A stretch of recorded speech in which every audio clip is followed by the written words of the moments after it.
Je vois que vous avez pratiqué le pardon des offenses et cela est bien car l'atmosphère est beaucoup plus pure et dégagée.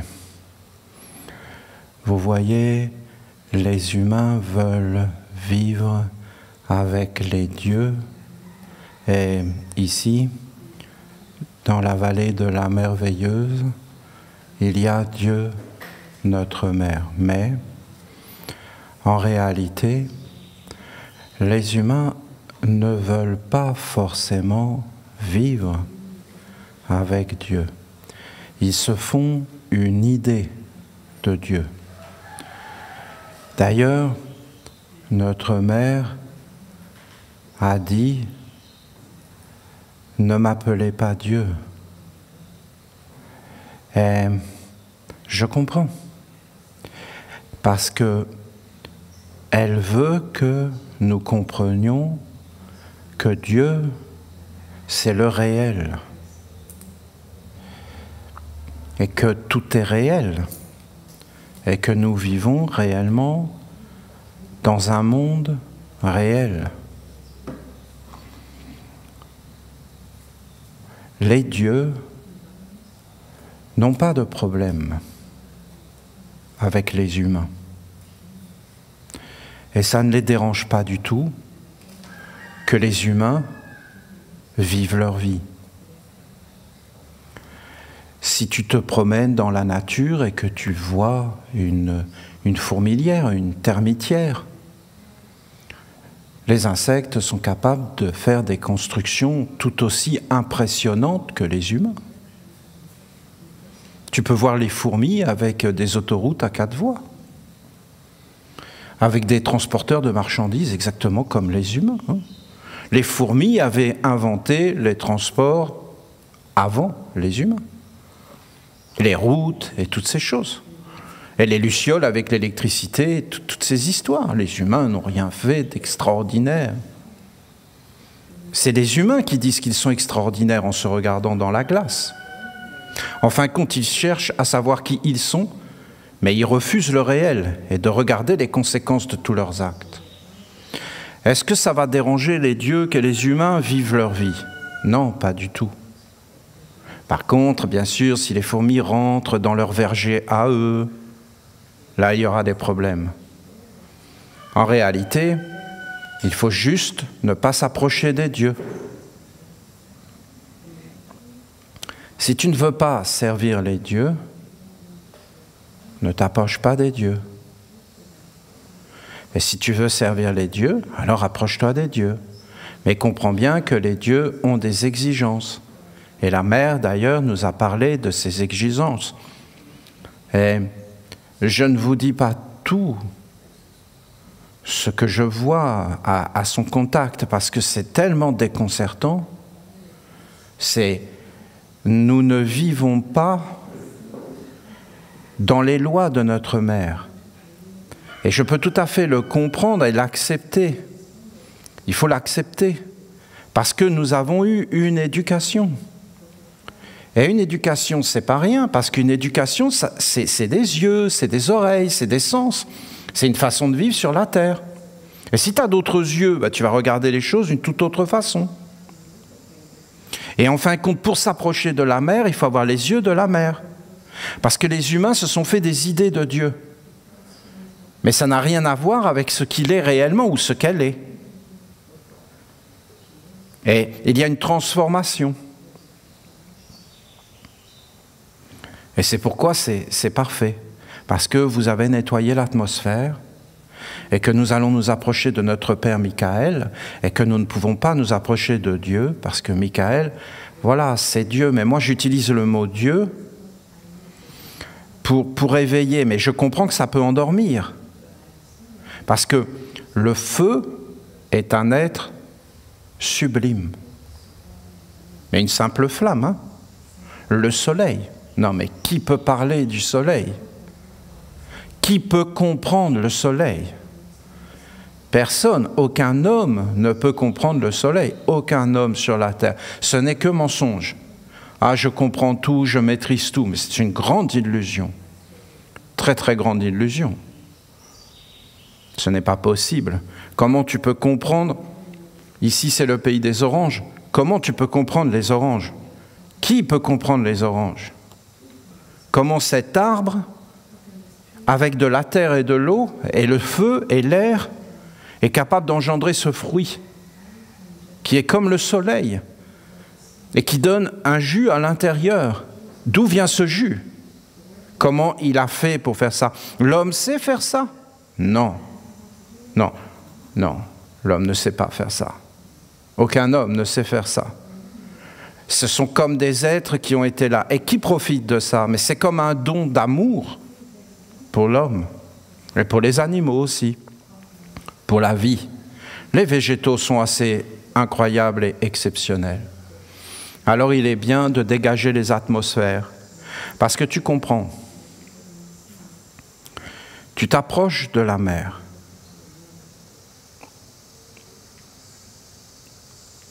Et tu fais quelque chose qu'elle ne veut pas.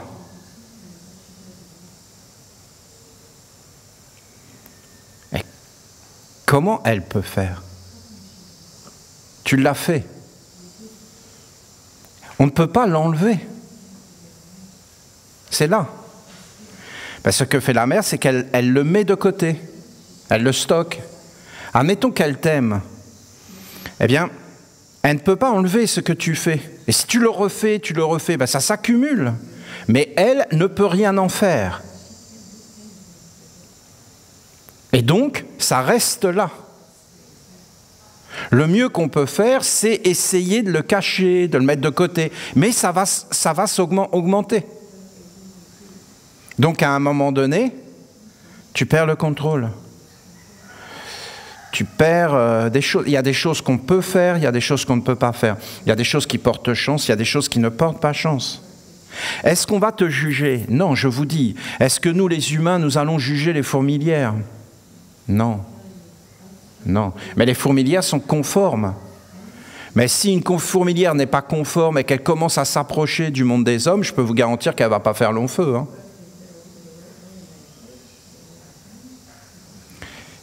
Il faut être clair et savoir ce qu'on veut dans la vie. Ceux qui ont dit qu'on devait aller vers Dieu ont juste menti. Dieu, c'est pas parce que tu vas vers Dieu que tu es supérieur aux autres hommes. Tout ça, c'est des concepts d'une morale des hommes. La morale des hommes, elle est bien pour les hommes, mais elle n'a rien à voir pour ceux qui cheminent vers un chemin de prêtrise, de dévotion et d'hommage.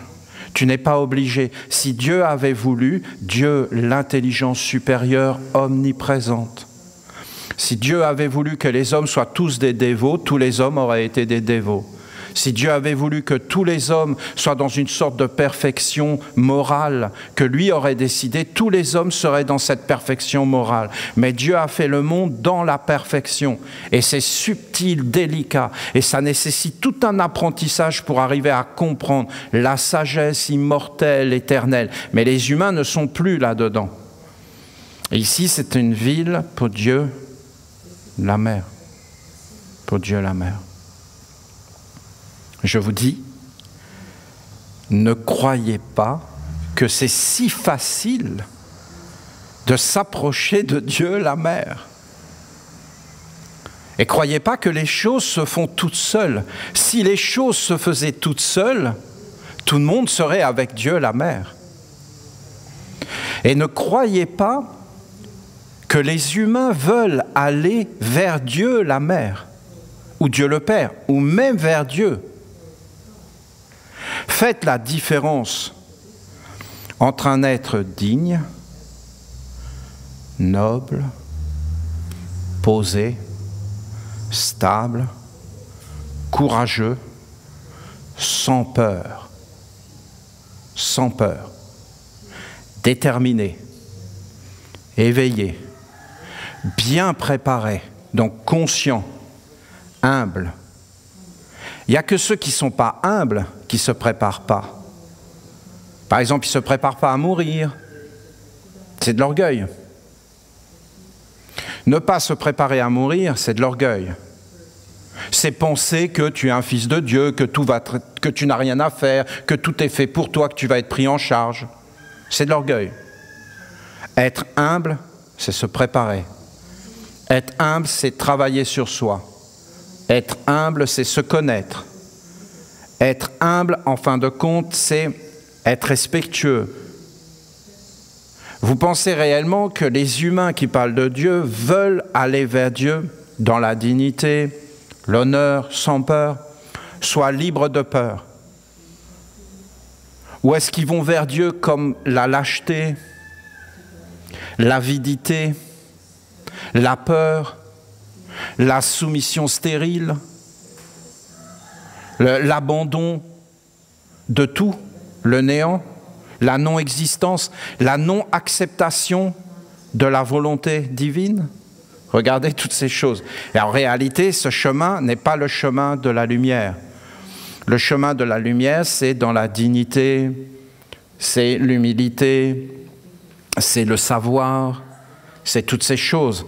Et c'est être capable d'entendre et de voir, pas ce que tu veux voir et ce que tu veux entendre, ou ce qu'un monde veut que tu entendes et vois, mais en réalité, réellement d'entendre ce qu'on te dit et de voir ce qu'on te dit. Et la mère, c'est tout à fait particulier, parce qu'elle est le réel, c'est-à-dire la vie. Elle a dit des choses. Mais est-ce qu'on peut prononcer de telles paroles? Tu n'as besoin de rien pour vivre. Avec moi, écoutez, on a créé un monde où on a besoin et besoin et besoin et besoin. Est-ce qu'on peut enlever ça? Mais comment on fait? C'est un chemin grand. Ce n'est pas parce que nous sommes petits devant de telles paroles où nous sommes devenus totalement dépendants, entièrement dépendants de croyances, pas de faits. Ah, mais alors on peut vivre sur la terre simplement sans rien. Oui. Mais si tu vis de cette façon, c'est que les portes de la mort te sont ouvertes. Et si les portes de la mort ne te sont pas ouvertes, eh bien tu as besoin de beaucoup de choses pour vivre. Beaucoup, beaucoup, beaucoup de choses. Beaucoup de concepts, beaucoup de croyances. Mais si les portes de la mort te sont ouvertes et que tu sais que tu ne vis pas sur la terre, mais que tu es juste de passage et que tu viens pour accomplir une œuvre, alors bien sûr, là, tu as besoin de rien puisque tout est parfait. Juste de t'occuper un peu des oranges, des citrons, du soleil. Mais on a créé un monde de dépendance. Même nous, les Esséniens, nous sommes dedans. Comment vous voulez nous extraire de ce monde totalement? Ce monde nous a comme envahi tous les êtres. Il faut juste être humble et le reconnaître et un pas après l'autre, commencer à construire. Ce n'est pas d'être en guerre contre, puisque la guerre n'est pas la bienvenue. Ce n'est pas d'être en conflit, ce n'est pas d'être dans la revendication, c'est même pas d'être mécontent. Et c'est d'imaginer. Dieu a fait un tableau. Dieu, comprenons-nous bien, une intelligence supérieure. Comprenons-nous bien, une intelligence supérieure a fait un monde avec de la terre, de l'eau, de l'air, du feu, des oranges. Et l'homme qui fait des jus d'orange. Et toi, tu dis qu'en réalité, le monde est mal fait.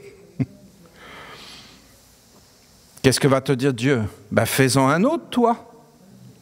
Et l'homme va faire un autre monde. Mais est-ce que son autre monde est mieux? Telle est la question. C'est un monde où les portes de la mort sont fermées. Si tu fermes les portes de la mort prend tout. Elle n'a plus son monde, tu lui prends son monde, elle prend le tien. Et en fin de compte, tout devient mortel. Mais si les portes de la mort sont ouvertes, c'est immortel. Ah oui, mais c'est facile de parler de ces choses. Mais en réalité, entre avoir des croyances et des concepts et entrer dans le réel et vivre avec, vous avez toute la différence. Parce que si les hommes vivaient pour une vie plus grande que la mort, ils n'auraient pas les préoccupations qu'ils ont aujourd'hui. Les préoccupations qu'ils ont aujourd'hui viennent du fait qu'ils veulent absolument vivre sur la terre envers et contre tout, et pas vivre une vie plus grande et supérieure. Et est-ce que c'est respecté? Oui, c'est respecté. Et est-ce que si tu veux aller vers les dieux, ce monde de mort sera accueilli? Non. Ils n'en veulent pas. C'est le premier commandement de notre Père. Tu ne tueras pas la vie. Tu ne conduiras pas la vie vers la mort. Tu ne glorifieras pas la mort. Tu glorifieras la vie. La vie, et après vous avez d'autres commandements. Hein. Prépare ta mort en étant vivant, pas en étant mort. Ce n'est pas la mort qui prépare la mort. C'est, en fin de compte, conduis tout vers la vie. Et vie plus grand que la mort. Et c'est le message de notre mère. Dans le jardin, le voile de la mort sera enlevé. Alors le pardon des offenses, c'est la chose à faire.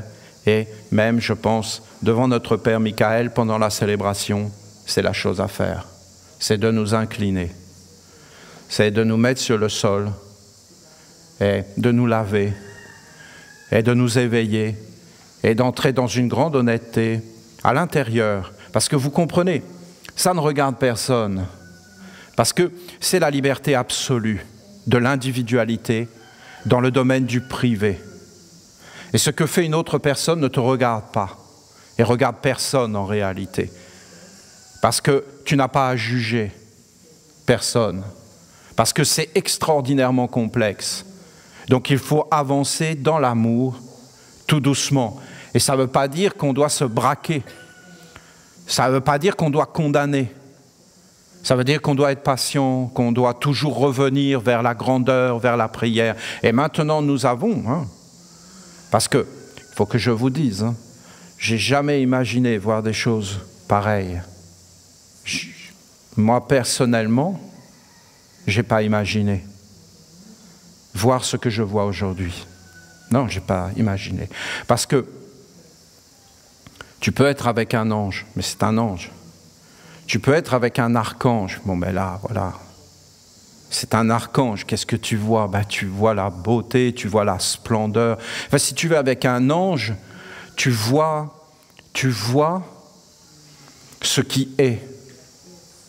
Mais le problème d'aller avec les anges, c'est que tu vois ce qui est et tu vois aussi ce qui est faux. Et tu vois que toi, tu es dans le faux. Donc, tu es désillusionné, donc c'est beaucoup plus dur. Et tu vois qu'en réalité, tu es obligé de travailler sur toi et de te faire tout un corps pour en fin de compte amener, parce que tu comprends pourquoi tu es dans ce monde. Tu es dans ce monde, tous les hommes, tous les hommes, toutes les femmes, tous les êtres sont dans ce monde, supportés par les animaux qui prient pour que l'homme devienne réellement un véritable être humain. Et qu'il entre dans la dignité, dans la noblesse, sans peur, clair, empli de sagesse, pour bénir et délivrer. Et les animaux, ils veulent en réalité que l'homme devienne comme cela. Les plantes aussi, et les pierres aussi, attendent patiemment, et portent et aident et soutiennent, pour que l'homme, en fin de compte, s'éveille et accomplisse sa mission, d'être en fin de compte un être de bénédiction sur la terre. Et quand tu vois un ange, alors tu vois le messager de Dieu. Et tu vois que par exemple la bonté, c'est réel. Mais tu vois aussi ce que les hommes en font. Et là tu vois que tu as tout un travail à faire sur toi pour en fin de compte amener ces mondes dans des mondes supérieurs. Donc voir des anges, être avec des anges, bien sûr c'est une bénédiction. Voir des archanges, c'est spécial, mais voir des humains qui entrent dans la noblesse, ça pour moi, c'est... Faut que vous entendiez que le chemin de l'alliance avec l'ange à travers les 6 lunes est en train d'aller vers une splendeur. Parce que nous, les Esséniens, nous sommes réellement cachés. Mais même entre nous, nous sommes cachés. Et on ne voit pas réellement tout ce qui est en train d'apparaître et on n'en parle pas forcément. Parce qu'il y a comme un silence. Mais je peux vous dire qu'il s'en passe des choses. Les sœurs ont réellement ouvert un chemin d'initiation avec la mère et les anges. Mais ce chemin maintenant est ouvert. Et vous avez des sœurs qui là, pendant 6 lunes, ont fait un travail mais intense, mais le monde est différent. Et certaines de ces sœurs se sont entièrement transformées. Il n'y a pas de mots pour dire ça. Le chemin est réellement ouvert. On n'en parlait pas réellement, mais nous avions des difficultés avec les sœurs. C'est-à-dire qu'on n'arrivait pas à faire le chemin féminin. Mais là, pendant 6 lunes, un grand travail a été fait. Et le chemin réellement est ouvert et cela fonctionne. Et cela s'ouvre. C'est des travaux, c'est une lumière tellement belle. Parce qu'elle est proche de nous. Elle vient de nous. Elle vient de notre travail, elle vient de tous les travaux qu'on fait. Alors bien sûr qu'on ne va pas s'occuper de certains détails à l'extérieur et qu'en réalité on cherche réellement à faire des travaux. Et bien sûr qu'on est dans la victoire comme ce n'est pas possible. Et vous avez d'un côté tellement de choses qui apparaissent, qui vont vers la révélation du sombre dans le monde des hommes, où de plus en plus les hommes sont en train de se réveiller devant le sombre et qu'ils voient en fin de compte une intelligence perverse qui les gouverne et les asservit. Et tous les hommes sont en train de le voir. Et de l'autre côté, il y a comme une lumière cachée qui est sous la terre, qui s'appelle la nation essénienne, et qui, sans que personne ne le sache au monde, est en train de faire apparaître comme des semences, comme des lumières qui sont aussi réelles que le pervers. Le pervers est réel. Leurs actes de perversion sont réels, il n'y a pas de problème. Ils ont le droit de faire ce qu'ils veulent, nous, ça ne nous regarde pas. Mais en réalité, il faut que vous sachiez que pendant ce temps-là, à l'abri des regards indiscrets, apparaît une lumière époustouflante. Époustouflante, une initiation féminine. Il faut savoir que rien n'est jamais perdu. Et que tout ce qui est fait avec honnêteté, avec grandeur, mais aussi avec mensonge et perversité, toutes ces choses s'accumulent et en fin de compte portent semence et fruits et écrit le futur. Et nous, les Esséniens, nous avons ce courage et cette détermination d'être fidèles à nous-mêmes et en fin de compte d'avoir ouvert là l'initiation féminine. Ça vient de se faire là, c'est aujourd'hui. C'est aujourd'hui, au moment où je vous parle. C'est au moment où je vous parle, là, maintenant, c'est fait. C'est fait, c'est réellement fait, c'est ouvert. C'est pas parce que ça ne se voit pas physiquement, vous comprenez, que c'est pas fait. C'est réellement fait par la nation tout entière qui ne le sait pas forcément. Mais en réalité, c'est tous les Esséniens dans le monde entier qui viennent en réalité de réussir le passage de l'initiation féminine avec l'alliance avec les anges d'une façon tout à fait particulière et complètement différente de ce qu'on faisait avant avec les frères, qui étaient un peu plus dynamiques, un peu plus violents. Je suis désolé.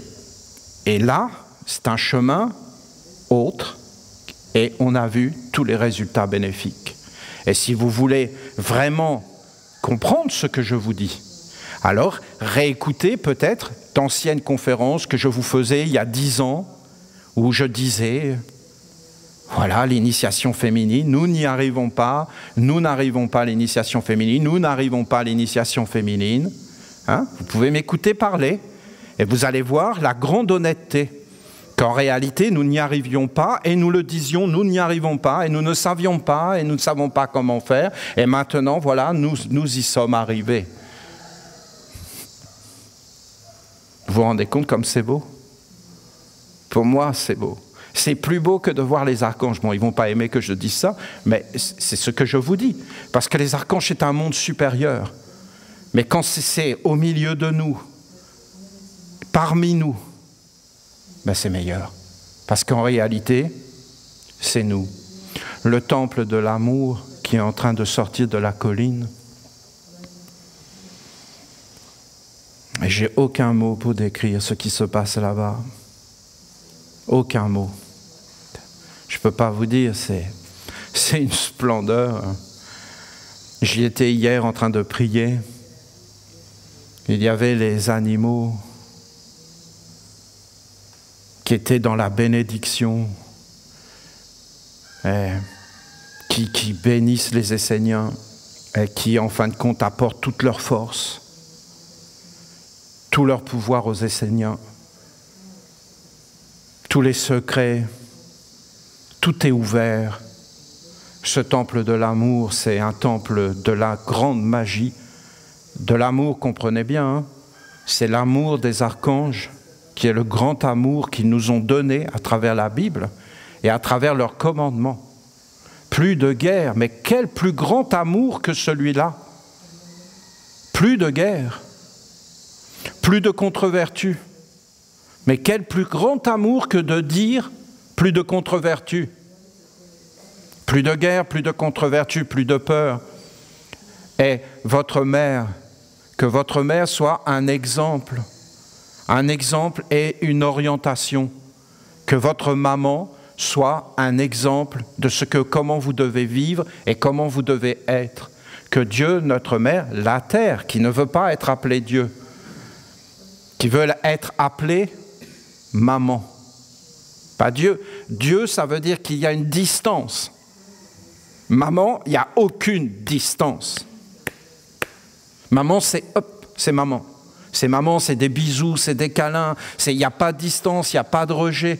Mais tu dois obéir à certaines règles qui ne sont pas des règles farfelues, qui sont des règles naturelles, normales, de bon sens, d'amour, de respect, d'amour, de politesse, de respect, de câlin, d'être avec, de regard, voilà, c'est tellement banal, c'est des choses c'est universel.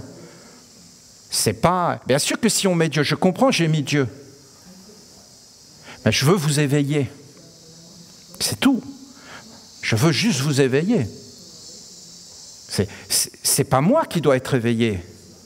C'est nous, ensemble, éveillés. Personne n'a demandé d'être parfait. Le Père est parfait. C'est une orientation, la mère est parfaite. Et en réalité, tel que tu es aujourd'hui, avec tes qualités et tes défauts, tu es parfait. La mère n'a pas révélé des qualités, elle a révélé des faiblesses et des qualités. Elle a donné un nom comme une mission, comme un travail à accomplir. Dieu nous a donné le sceau du travail. Jésus a dit, mon Père travaille et je travaille avec mon Père. Il a dit que Dieu lui-même travaillait. C'est une merveille. Le temple là-bas qui est en train de sortir, nous sommes en train de construire 3 temples en même temps. Le temple du passage pour la mort, le temple de l'amour des prêtres de la 4e marche et des grands archanges qui nous ont donné les messages de la lumière et la Bible. C'est un temple mondial et universel. C'est un temple de la magie, c'est un temple grandiose, sublime. Et nous allons reconstruire un grand temple de la mer de l'autre côté de la rivière. Vous voyez, 3 temples dans les éthers. Plus personne n'arrête les Esséniens. Nous allons emplir la terre entière de temples et de dévotion et de pureté. Et ce jardin de la lumière, mais même d'aller là-bas, c'est comme une merveille. Il y a tout qui parle. Et tous les enseignements sont en train d'être posés. Et la porte de l'ange est en train de s'ouvrir comme jamais elle ne s'est ouverte. Et je vois, si tout continue comme ça, je vois dans le futur des êtres qui vont s'éveiller dans leur individualité et dans leur être libre. Parce qu'il n'y a rien de plus beau que l'être libre, que la liberté dans l'amour, hein, dans la sagesse, dans le respect, la liberté des anges, la liberté que donnent les anges, pas la liberté du côté sombre. La liberté de faire ce qu'on te dit et d'obéir et d'être asservi et de faire ce que tu ne crois pas être juste et bon. Et à la fin, de ne même plus savoir qu'est-ce qui est juste et bon. Pour moi, c'est que des bonnes nouvelles. Pour moi, c'est inespéré. Inespéré. C'est...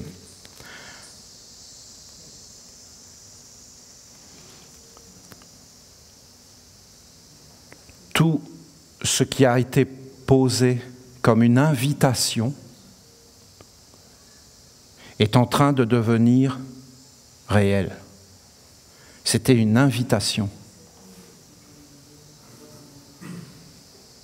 Et c'est en train de devenir réel. C'est-à-dire que les portes s'ouvrent et le chemin est en train d'être tracé. Le chemin de l'alliance avec un ange.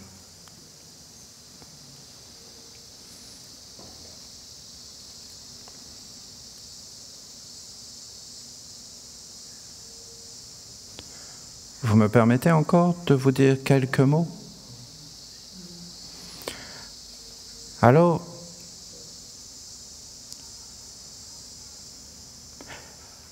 c'est une théorie,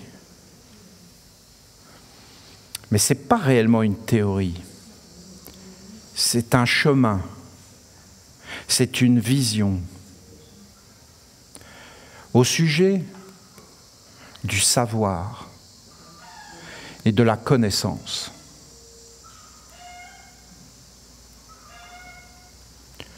Vous avez comme deux chemins.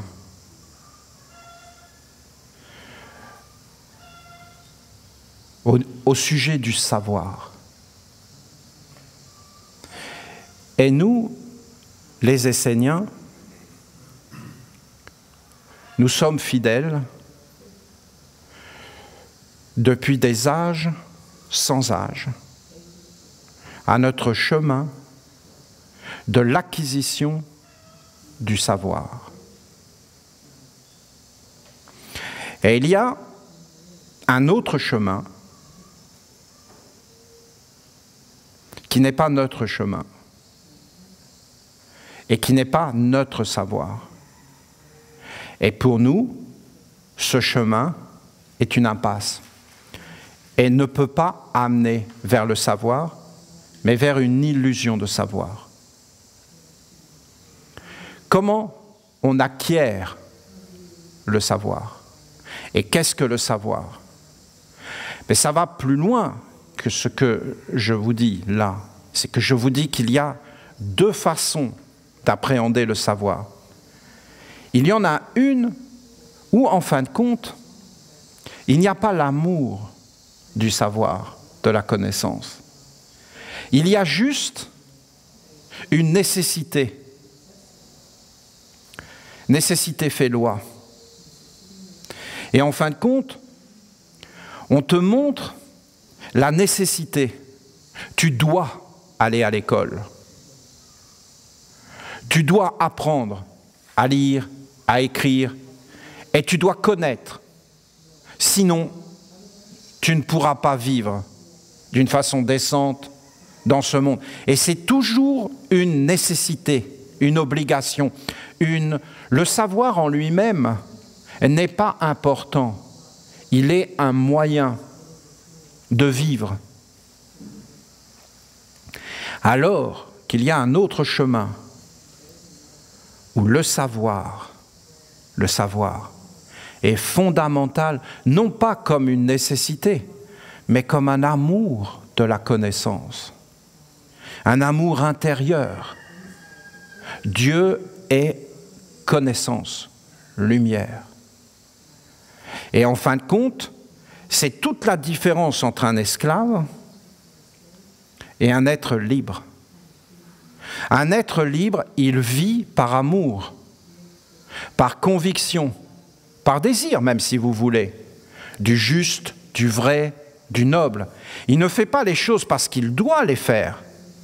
Il les fait parce que c'est juste de les faire. Parce qu'il a compris, parce qu'il aime, parce que pour lui, il en a envie. Il n'est jamais asservi. Il n'est jamais dans une obligation. Quand vous voyez les jeunes qui prennent de la drogue pour passer leur examen, ben vous comprenez qu'en réalité, ce ne sont pas des réels examens. Parce que même s'il peut y avoir un trouble, à être examiné, et que c'est bon d'être examiné. Mais là, les enjeux ne sont pas des vrais enjeux. Ce ne sont pas des enjeux qui éveillent l'être intérieur, mais ce sont des enjeux d'apparence et de fausseté. La bonté, on s'en moque. L'amour, on s'en moque. L'intelligence, on s'en moque. Ce qu'on veut, c'est avoir le pouvoir et vivre comme on a décidé, envers et contre tout. Mais qui a décidé ça? On ne sait pas. Mais on n'est pas des serviteurs de la bonté. La bonté n'est pas notre professeur. On ne les écoute pas, on s'en moque. On est juste des voleurs. Et on va prendre la bonté, on va prendre la morale, on va même prendre Dieu pour arriver à nos fins. Le Maître a dit. Et Dieu... Mais on n'est pas dans l'être du savoir. Il faut comprendre que si tu vas vraiment vers le savoir, la connaissance, c'est la connaissance de toi. C'est un savoir qui ne peut être qu'intérieur. Quand vous regardez l'autre savoir, c'est toujours des apparences. Mais ce n'est pas un savoir qui est à l'intérieur.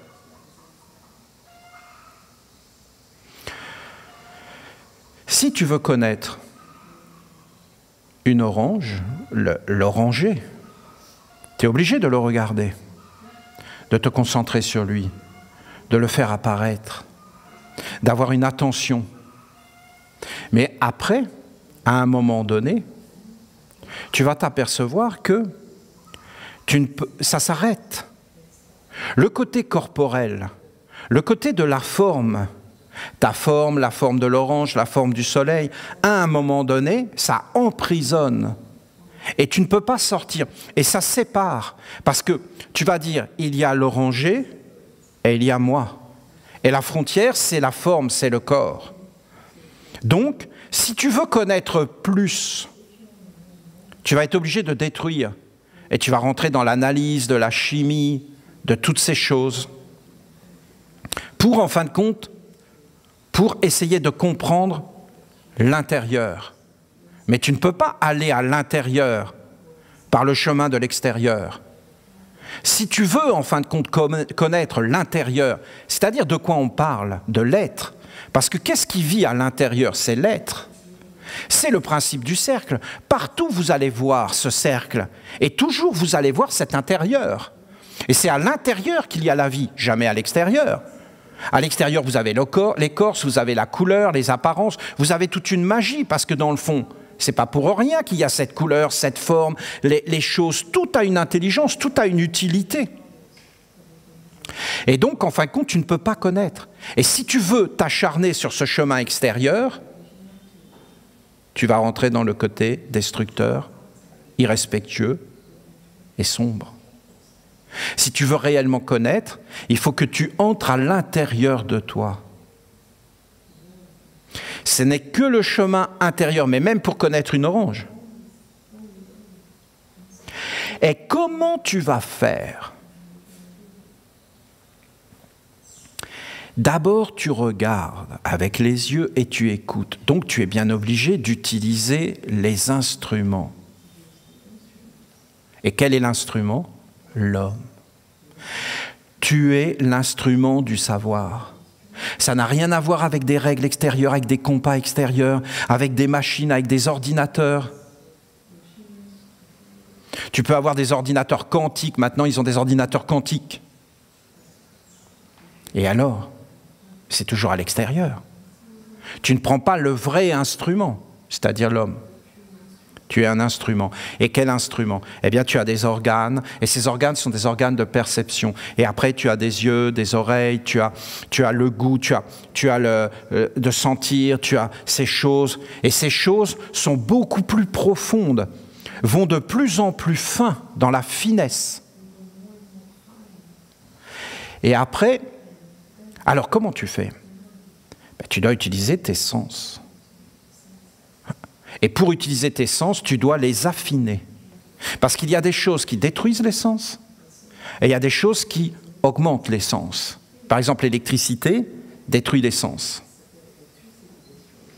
Alors qu'en réalité, d'être dans la nature et de t'apprendre à t'ouvrir, d'être devant le soleil, de t'ouvrir, va augmenter tes sens.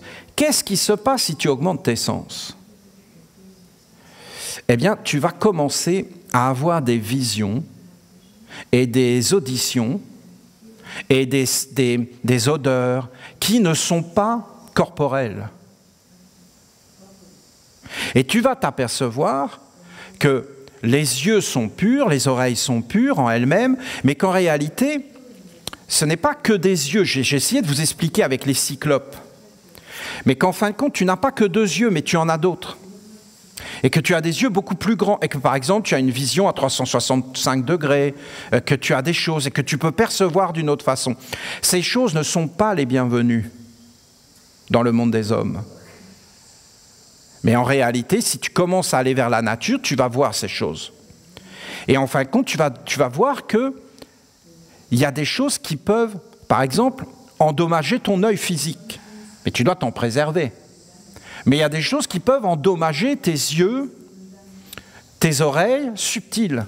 Et qu'à partir de ce moment-là, tu ne vas plus pouvoir voir des pensées, des concepts, des mondes qui sont vivants. Ce monde, si on entre dedans, peut être profondément désagréable pour quelqu'un qui ne voudrait vivre qu'avec son corps physique et qui ne voudrait connaître que les choses que dans des apparences sans jamais rentrer dans la profondeur. Vous voyez ceux de la jet set qui s'embrassent comme ça sans se toucher.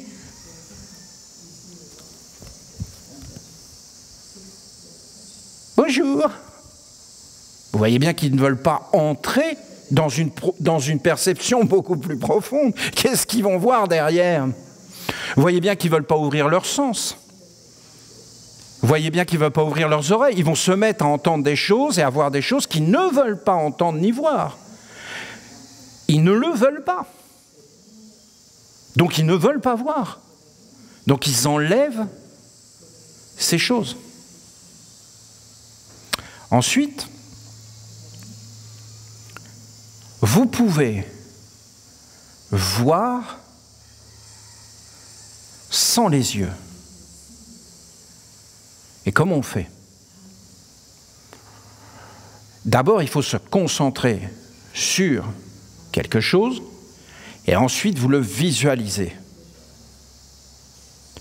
Vous formez une image par vous-même. Vous allez vous apercevoir que, à un moment donné,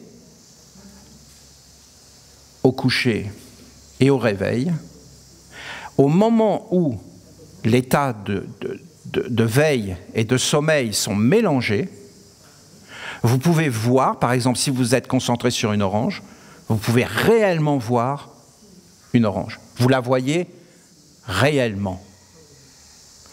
Vous la voyez, vous sentez son odeur sans qu'elle soit présente. Quand vous êtes dans cet état-là, vous êtes à la frontière du corps d'eau. Vous n'êtes plus réellement dans le corps physique. Vous êtes à la frontière du corps d'eau. Et en réalité, si vous vous entraînez à former des images, eh bien, vous allez voir que vous pouvez, à un moment donné où vous êtes entraîné, commencer réellement à voir des images à l'intérieur. Mais comment je les vois? Mais c'est exactement la même expérience qu'un rêve. Parce que quand tu rêves, qu'est-ce qui se passe? Ben, tu vois des images, tu goûtes, tu sens, tu as tous tes sens. Et en réalité, tu peux le faire en étant éveillé.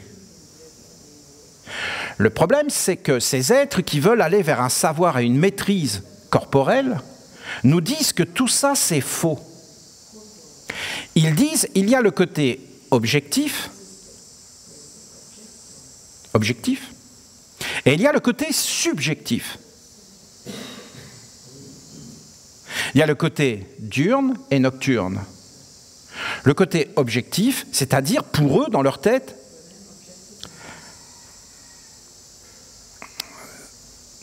je comprends comment ils pensent, si vous voulez. Il faut rester serein, parce que c'est tellement stupide ce qu'ils racontent. Ils pensent dans leur tête que c'est objectif, donc c'est réel. Et que c'est subjectif, donc c'est irréel. Et ils séparent l'objectif du subjectif. Tu vois une orange, elle est réelle. Tu la visualises jusqu'à pouvoir l'imaginer. Et la voir en image sans les yeux, ce n'est pas réel. Et alors ils occultent ce côté-là du cordeau. Si tu continues ton investigation, qu'est-ce qui va se passer? Tu te concentres sur cette image imaginée et tu la regardes. Et tu vas voir que tu peux avoir le goût, il faut s'entraîner, hein. C'est-à-dire tu as le goût de l'orange sans manger d'orange. Et ainsi de suite. Si tu arrives à faire ça, il faut mélanger une concentration incroyable. Il faut une concentration incroyable. Il faut se concentrer. C'est-à-dire, c'est le corps physique qui met une concentration.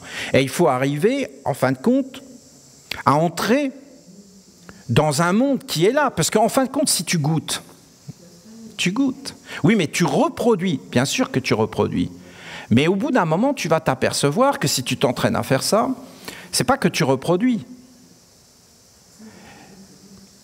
C'est que, par exemple, tu vas te mettre à voir que, à travers l'orange, la couleur orange, c'est pas simplement une couleur. C'est une respiration, un monde, une qualité, une vibration particulière. Mais ça, tu ne peux pas le voir avec les yeux physiques. Mais en réalité, si tu rentres dans ce monde, tu vas voir d'ailleurs que l'orange commence à acquérir une aura. Et qu'elle est orange, justement. Et que le fait qu'elle soit orange, ça agit. Ça agit à l'intérieur. Et que ça fait des choses autour. Et tu vas t'apercevoir qu'en réalité,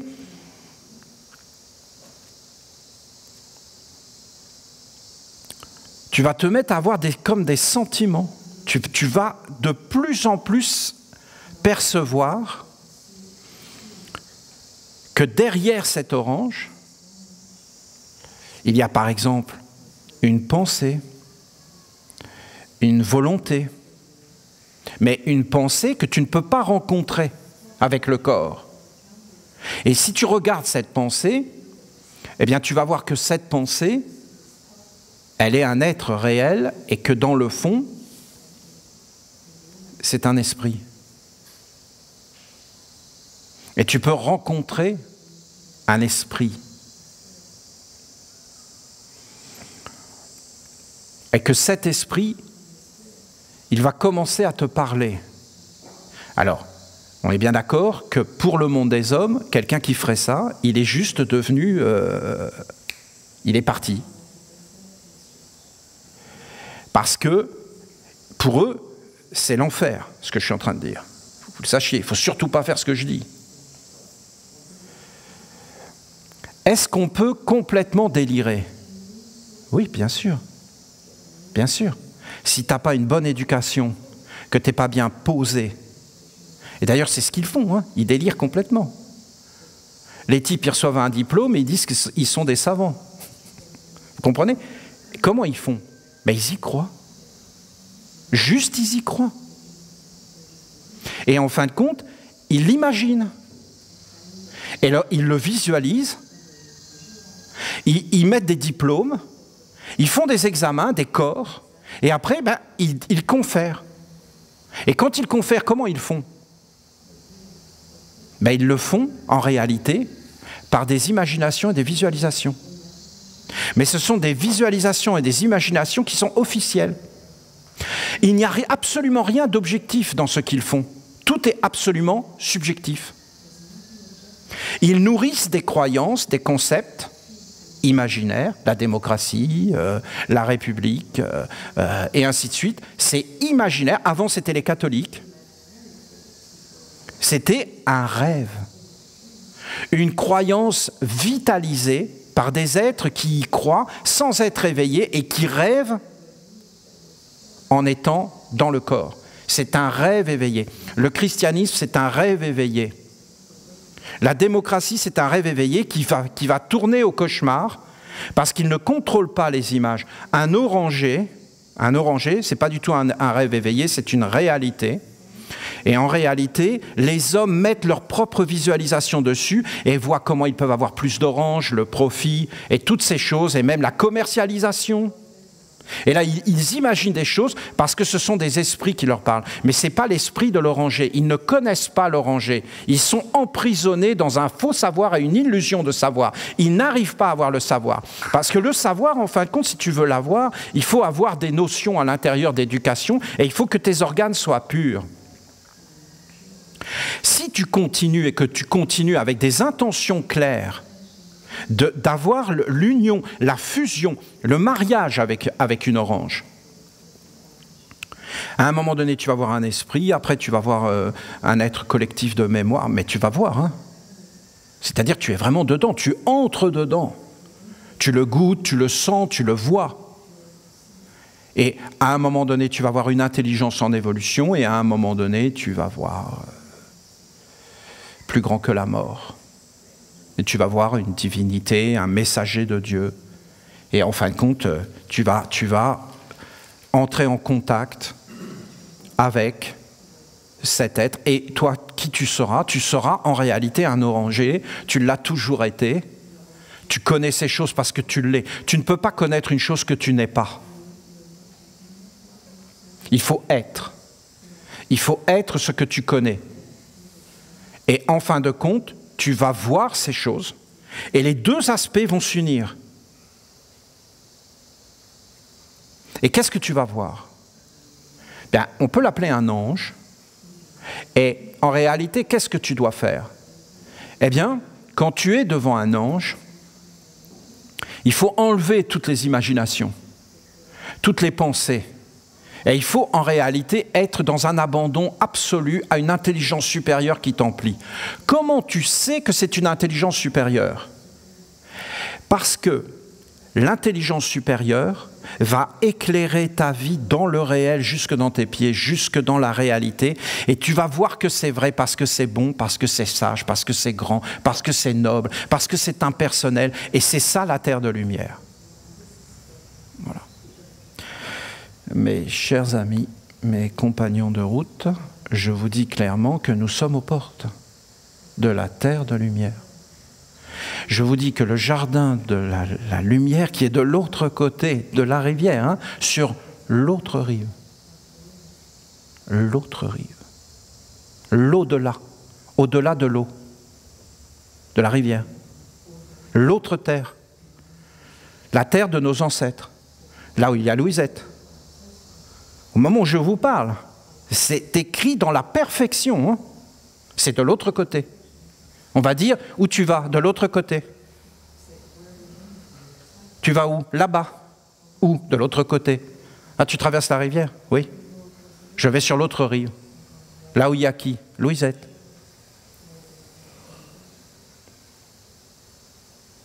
Cette terre qu'ont connue nos ancêtres, la terre sainte, la terre promise, la Shambhala du Nord, la Shangri-La, l'île Blanche, tous en ont parlé, le Valhalla, tous en ont parlé, tous, de la terre. Elle est où cette terre? Comment on fait pour y aller? C'est une terre des anges, c'est une terre, la terre des vivants. Et voilà que je marcherai devant l'Éternel sur la terre des vivants, pas la terre des morts. Les vivants, c'est à l'intérieur. Les ignorants sont des morts vivants. Les savants sont des vivants. Les savants, ceux qui ont éveillé le savoir, ceux qui ont fait monter le serpent jusque dans leur œil et qui ont visualisé les deux terres. Visualiser une terre, c'est la mort. Visualiser un oranger, c'est la mort. Qu'est-ce qui va se passer? Tu vas vouloir prendre et l'avidité va venir et tu vas vouloir vivre et développer des choses parce qu'il n'y a qu'une terre. Mais s'il y a deux terres, alors en réalité, tu as le chemin plus grand que la mort parce que tu ne vis pas sur cette terre, mais en fin de compte, tu dois passer. Le faux savoir, mais je ne veux pas critiquer, parce que je respecte les dieux du mal. Je n'ai pas de problème avec ça. Ce sont des dieux. Ça ne me regarde pas. Et ça ne regarde pas les Esséniens, ni vous, ni moi. Ça ne nous regarde pas. Les dieux sont des dieux. Et en fin de compte, le Dieu de l'amour, les dieux qui nous intéressent, en fin de compte, avec lesquels on veut être liés et tisser des liens de mariage. Je ne sais pas si je me fais comprendre. Hein. Ces dieux de l'amour, le Dieu de la sagesse, avec leurs envoyés, les anges de l'amour, de la sagesse, ne veulent pas de ce faux savoir, de ce savoir qui est juste à l'extérieur et qui te montre toujours qu'il y a un corps, un arbre, alors qu'en réalité, il y a un arbre dans l'arbre. Et que si tu ne vois pas l'arbre dans l'arbre, tu ne peux pas voir l'arbre. Et il y a des yeux dans tes yeux. Si tu ne vois pas les yeux dans tes yeux, tu ne peux pas voir. Pour voir, il faut avoir des yeux. Il y a un corps dans ton corps. Et ton corps est un placenta d'un autre corps. Et sinon, les portes de la mort sont fermées. Si les portes de la mort sont fermées, tu ne peux plus passer dans l'autre rive et avoir communion avec nos ancêtres et avec la terre de l'au-delà, de la terre de lumière, la grande terre, la terre qui éclaire cette terre. Et alors, tous les êtres sont dans la dignité. Les arbres sont dans la dignité, les pierres sont dans la dignité, et tous les êtres sont dans la dignité parce qu'ils ont une âme. Une âme qui est plus grande que tout et qui respire avec les mondes supérieurs. Et Dieu qui nous a envoyé ce message, et ce hiéroglyphe nous l'explique parfaitement. Parce que la terre du corps et la vision corporelle, c'est une vision du recyclage. Et en fin de compte, les yeux, les oreilles seront recyclés. Et les pensées qui étaient derrière et qui n'étaient pas vivantes, et qui n'étaient pas animées par une sagesse et par une soif de la connaissance, d'un grand respect, de cultiver en soi l'image de ce que j'ai regardé, et après de conduire cette image dans un triangle des invocations, et en fin de compte de regarder toutes ces choses.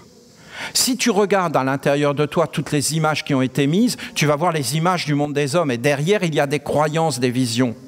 Vous avez un monde visible, c'est une merveille. Mais vous avez un monde invisible. Et ce n'est pas parce qu'il est invisible qu'on ne peut pas le voir. Le monde visible, c'est le jour, et le monde invisible, c'est la nuit.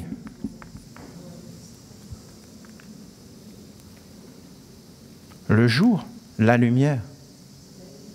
La nuit, les ténèbres. Et ils ont détruit les ténèbres. Et ils ont glorifié la lumière, la fausse lumière. La lumière qui ment. Et ils ont tous dit la lumière qui ment. La morale qui ment, les choses qui mentent. Les illusions. Et ils ont dit les ténèbres sont mauvais alors que les ténèbres sont bons. Et que c'est des ténèbres que naît la lumière, c'est-à-dire l'intelligence. Voilà. Vous avez le visible, vous avez l'invisible et vous avez l'intelligence. En fonction du mariage que vous faites de ces deux mondes, du visible et de l'invisible, vous aurez une intelligence divine ou une intelligence perverse qui viendra vous animer. Et ça, c'était les grands secrets. Après, quand vous regardez, Dieu nous a montré tout cela. Il nous a montré le jour et la nuit. Il a appelé le jour le recyclage. Et il a appelé la nuit le triangle des invocations, c'est-à-dire cette faculté que nous avons à l'intérieur de nous de pouvoir rêver et de pouvoir entrer dans des mondes aussi réels que le visible à l'intérieur, de les goûter, de les sentir et de vivre avec. D'ailleurs, nous vivons plus avec des mondes invisibles et des fantasmes, des rêves, des illusions qu'avec le corps. Nous sommes animés dans le cachet d'influences que nous ne voyons pas et que nous ne regardons pas parce que nous avons perdu l'essence et que nous vivons dans un seul monde. Après, le Père a montré les deux gardiens. Et si je vous les dessine avec les anciens hiéroglyphes, là c'est des plumes, et là ça s'appelle le passage de l'eau. Je vous l'ai déjà expliqué, toutes ces choses. Et c'est les deux gardiens qui sont les 24 sages de notre Père Gabriel qui fait passer l'eau. Et en fin de compte, ce monde ici, tu ne dois jamais y rester. Tu dois le traverser. Et ça, c'est la porte de la mort, et ici, c'est la ronde des archanges. Et de l'autre côté, t'attends un ange. Est-ce qu'un ange a un corps? Non. Et qu'est-ce qui est au recyclage, c'est la concentration. Tu dois apprendre à te concentrer et à porter ton attention et à t'éveiller. Qu'est-ce qui est dans le corps d'eau? C'est la visualisation. Si tu visualises, qu'est-ce qui va se passer à l'intérieur? Tu vas voir qu'il y a une connaissance imaginative qui va apparaître. Ah, mais la connaissance imaginative ne peut pas être la connaissance. Ah, parce que ce n'est pas de l'imagination, leur université. Et quand ils racontent nos ancêtres les Gaulois en Afrique, c'est pas de l'imagination, ça, nos ancêtres les Gaulois. Et quand ils racontent nos ancêtres les Gaulois aux Français, c'est pas de l'imagination. Vas-y, visualise-le. Tu vois la différence? Nos ancêtres les Gaulois, on l'a tous eu celle-là, hein. Elle est bonne. Hein. On l'a acceptée, ouais. Après on a lu Astérix, on s'est dit, oh, avec de la potion magie. Mais visualise-le, nos ancêtres les Gaulois. Tu vas voir, c'est pas très beau. Hein. Parce que d'abord, si on était vraiment des Gaulois, on est des traîtres, parce que dans le fond, c'est des Romains. Et que les Gaulois, ils ont bien baissé leurs pantalons, et que c'est bien les Romains qui sont venus et qu'on fait toute la France qu'on appelle la France, c'est les Romains. Hein. C'est les Italiens. Il faut quand même être clair. Avec les préfectures, les routes, la gendarmerie, la police, l'armée, c'est un monde romain, pensé par les Romains, qui avaient eu ça des Grecs et des Égyptiens. Il n'y a aucune connaissance. Et comment tu peux le savoir? Parce qu'en réalité, tu vérifies les choses, tu les visualises, et tu fais apparaître la mémoire, l'esprit qui est derrière. Ce n'est pas un bon esprit. Hein. Olivier, comment tu sais ça? Parce que j'ai fait ce que je vous dis. Je l'ai visualisé, ce qu'on m'a dit. Est-ce que c'est vrai? Est-ce que c'est faux? Qu'est-ce que ça veut dire? Tu tires le fil et tu as tout qui vient, toute la mémoire, les intelligences derrière. Et vous croyez qu'ils sont contents de ces intelligences? Non, c'est des intelligences qui sont en guerre dans les mondes invisibles. Tu dois nettoyer tout ça et poser les choses pas après pas. Après, qu'est-ce que tu dois faire? Eh bien, tu vas rentrer ici dans une visualisation qui va t'amener une connaissance imaginative, et cette connaissance imaginative va te montrer le monde des pensées. Et là, ça devient une clarté, c'est réel. Et quand tu es dans ce monde des pensées claires et réelles, alors, en fin de compte, il faut que tu éteignes tout. C'est des clés que je vous donne. Parce que tu vas t'apercevoir qu'en réalité, ces mondes-là qui tournent, hein, bien, tu vas rentrer dans une école initiatique avec des gardiens, avec une discipline. L'archange va te dire, tu parles et tu te tais. Le jour, la nuit. Quand tu parles, tu te tais. Le monde est toujours en couple. Il y a toujours une moitié complémentaire. Le monde fondamental est le monde des ténèbres. Tu dois être éveillé dans les ténèbres, c'est-à-dire dans le silence et dans la nuit, parce que c'est l'œil. Et le noir, bien sûr, la couleur noire, c'est la couleur de l'œil. Vous avez le blanc, vous avez des couleurs, mais au centre, vous avez le noir, parce que le noir, c'est celui qui attire la lumière. Et tu ne dois pas te présenter comme dans des apparences, mais tu dois te présenter dans le profond de ton être et de ta discipline intérieure et du respect des règles et de ta capacité à être dans des règles et à te discipliner et à te faire un corps dans les mondes invisibles. Vous les voyez, les deux gardiens? Les deux gardiens, c'est le jour et la nuit. C'est diurne et nocturne, unifiés. Et toi, tu passes au milieu dans un mystère insondable qui s'appelle en réalité l'inspiration et qui est le corps de l'air. L'ange, c'est l'inspiration. Pourquoi les êtres ne sont pas avec les anges? Parce qu'ils n'ont pas fait ce passage de l'eau.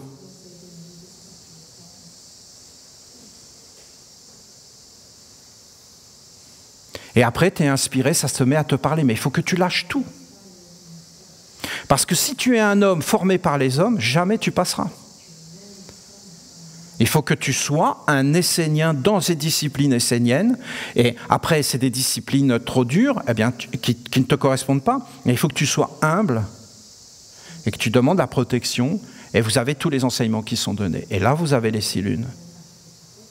Parce que Dieu est généreux. Dieu est dans le partage. Dieu est dans l'amour. Dieu est dans le respect, mais pour s'approcher de Dieu, il faut être bien préparé dans les deux mondes. Vous avez toutes les Écritures. Et ça, c'est la porte de la mort que le faux savoir ferme. Donc il ne peut plus y avoir de savoir.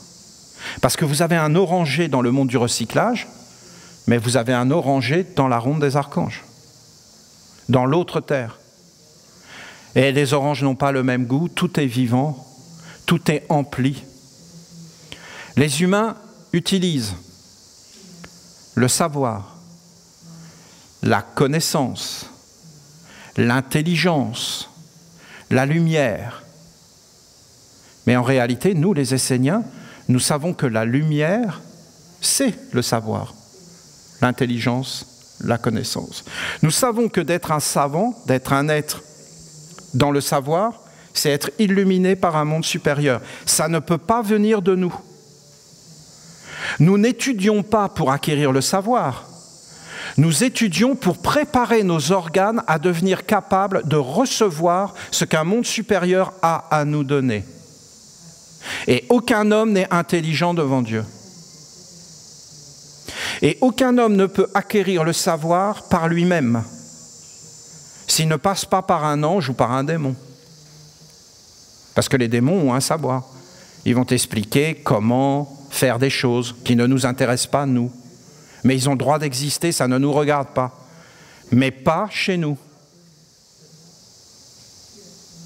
Parce que nous ne poursuivons pas les mêmes buts et n'avons pas les mêmes orientations.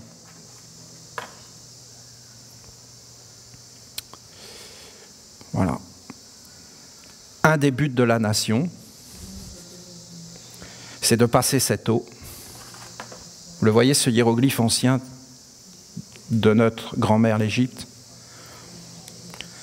Ça, c'est une plume de hiérogrammate. Et ça, c'est la séparation des eaux, de la naissance, de tout ce que vous voulez. Hein. Que Moïse qui traverse, nous comprenons la Torah. Ça n'a jamais existé physiquement, ça n'a aucun intérêt. Et croire ça, c'est être un enfant. C'est de traverser. Comment on fait ça? On est préparé par une académie, par une organisation. Et ensuite, qu'est-ce qu'on fait? On fait ces 6 lunes dans des centres préparés comme celui-ci. Parce que ici, c'est la coupure totale. Totale. Ceux qui ont fait leurs 6 lunes là, pour certains, ils ne sont jamais même allés en ville, ils ne sont jamais sortis. C'est un dépaysement total. Donc il n'y a plus les influences, les forces qui viennent sans arrêt te prendre et te posséder, hein, parce qu'ils vivent à travers toi. Alors ça veut dire qu'en fin de compte, nous passons cette eau. Et par exemple, essayez d'imaginer dans le faux savoir, vous avez la bonté. La bonté, c'est une orange de Dieu, c'est un fruit de Dieu. Dans l'eau, ça devient une usurpation, ça devient une contrefaçon.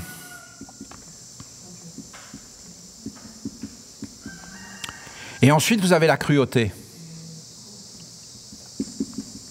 La cruauté ne veut pas être, elle veut rester dans le silence. Tu appelles la fausse bonté dans l'eau. La fausse bonté appelle la cruauté. La cruauté dit « Pourquoi vous me réveillez ?»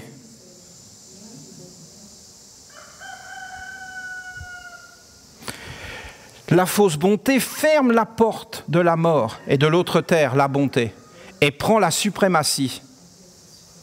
C'est fini. C'est fini. Les enfants naissent, on leur dit « ça, c'est des êtres bons ».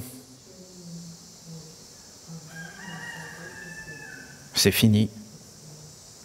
C'est fini, c'est terminé. Ça rentre dans leurs yeux, dans leur imagination, dans leur connaissance. On leur montre uniquement le corporel. Ils n'ont plus les moyens d'aller voir derrière. Ils ne développent plus leur sens intérieur. Ils ne peuvent plus traverser. Personne ne doit traverser à ta place. Personne ne peut être éduqué à ta place. C'est une éducation individuelle.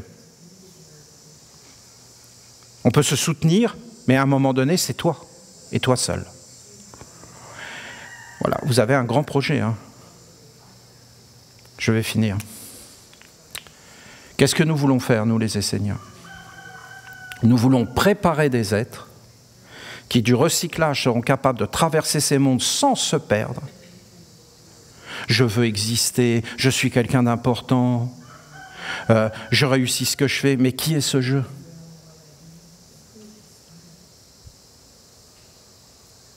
Tu dois être impersonnel et pur et traverser ces mondes sans peur, sans obscurité.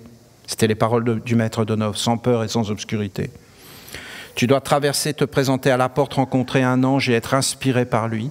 Et là, d'un seul coup, tu es le porteur de la bonté.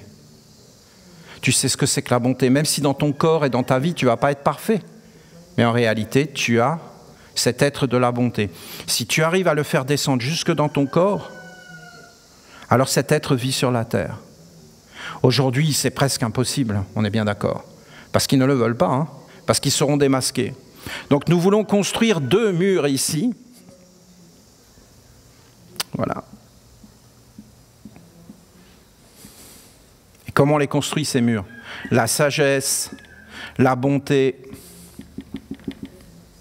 l'amour, par des humains qui font en fin de compte que il y aura un passage. Et en fin de compte, sur la terre. Mais est-ce que vous imaginez? Ah! Mais qu'est-ce que je gagne dans le recyclage, dans le monde de la mort? Et l'homme va se dire, ah, ben parce qu'on va vivre sur la terre. Non, il ne faut pas vouloir forcément vivre sur la terre pour accomplir une chose pareille. Voilà. Vous comprenez bien qu'on est à la porte, hein? Et moi, au milieu de vous, je n'ai pas changé. Hein.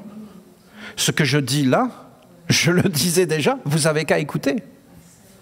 Parce que maintenant, tout a été enregistré. Donc vous avez la capacité d'écouter ce que je disais il y a 20 ans. Vous allez voir qu'il y a 20 ans, je vous parlais déjà de ça. Mais en réalité, je ne pouvais pas en parler comme aujourd'hui.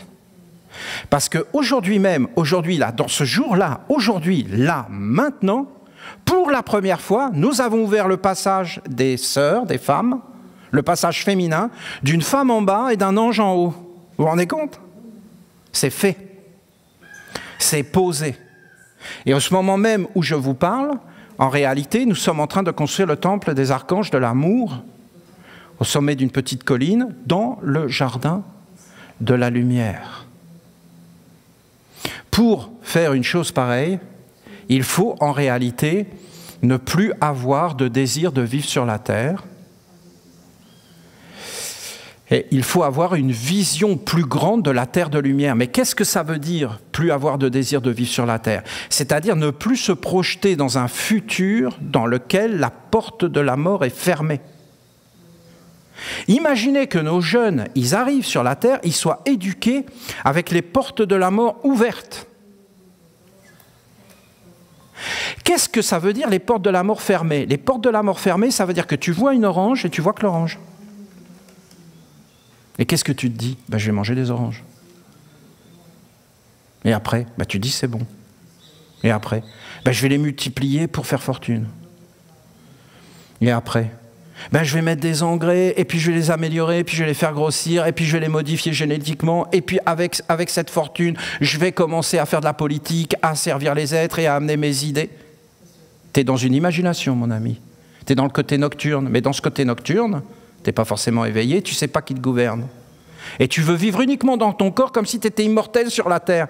Mais tu vas avoir l'air malin quand tu vas sortir de ton corps et que tu vas passer les portes de l'au-delà et que tu vas rencontrer les êtres qui t'animaient et que tu vas voir que tu ne peux plus rien corriger parce que les autres qui marchent derrière toi, ils reprennent tout ce que tu as fait et ils l'augmentent et ils l'augmentent et ils l'augmentent et que ça détruit tout et que ce n'est pas en accord avec en haut, ce qui est en haut et comme ce qui est en bas. Et qu'en fin de compte, plus on va là-dedans, plus toutes les portes se ferment. En fin de compte, les portes de la mort fermées, ça veut dire l'ignorance. Et les portes de la mort ouvertes, ça veut dire le vrai savoir qui vient d'un monde supérieur et jamais de l'homme. Les hommes aujourd'hui qui éduquent nos enfants sont persuadés qu'ils ont le savoir et que ce savoir est maîtrisé, qu'il vient d'eux. Ils en sont convaincus, c'est juste une croyance et une imagination malsaine, non visualisée. Ils n'ont pas porté attention à ce qu'ils font, et d'ailleurs ils ne veulent pas le voir, parce que s'ils se mettent à le voir, ils vont être effrayés de voir ce qu'ils font réellement, et ils ne sauront pas quoi faire parce qu'ils n'ont pas de corps. Donc ils sont détruits, donc ce sera un mauvais savoir. Et vous avez vraiment pourquoi Jésus a dit, et leurs yeux sont fermés, leurs oreilles sont fermées, tant mieux. Car s'ils avaient eu des yeux ouverts et des oreilles fermées, ils auraient compris ce que j'ai dit et j'aurais été obligé de les guider. Ils ne voulaient pas s'en occuper. C'était trop compliqué, mais c'est dit noir sur blanc dans les évangiles des chrétiens. Il parle des yeux à ceux qui ont des oreilles, à ceux qui ont des yeux, sans arrêt, sans arrêt.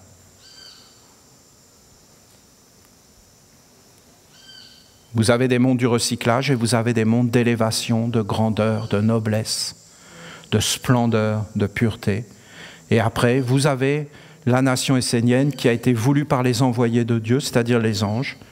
Et les anges, c'est ça qu'ils vous disent. Ils vous disent que si on veut structurer un corps pour le monde divin, alors il faut, c'est ce qu'a voulu Gabriel avec son collier de 22 et ses perles de 12, et son collier de 12, et ses 22 commandements, et ses 24 sages, et tout l'enseignement qu'il nous a donné, et son escalier, et le mariage.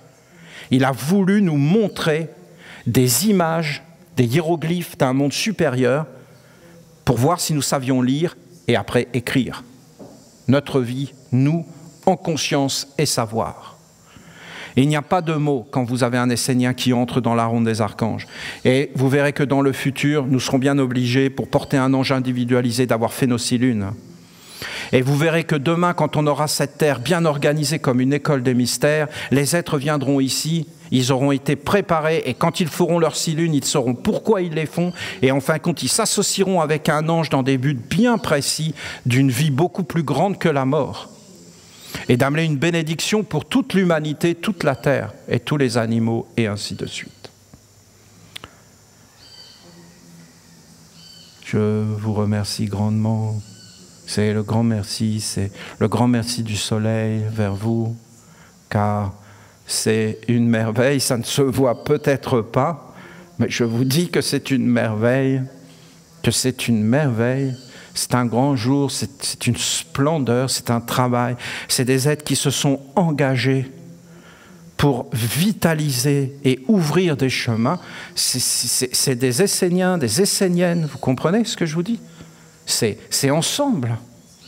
C'est des êtres qui s'engagent, qui testent, et en fin de compte de faire apparaître une autre façon d'être au monde et de voir, et d'avoir accès au savoir. Je vous souhaite une belle semaine dans le soleil.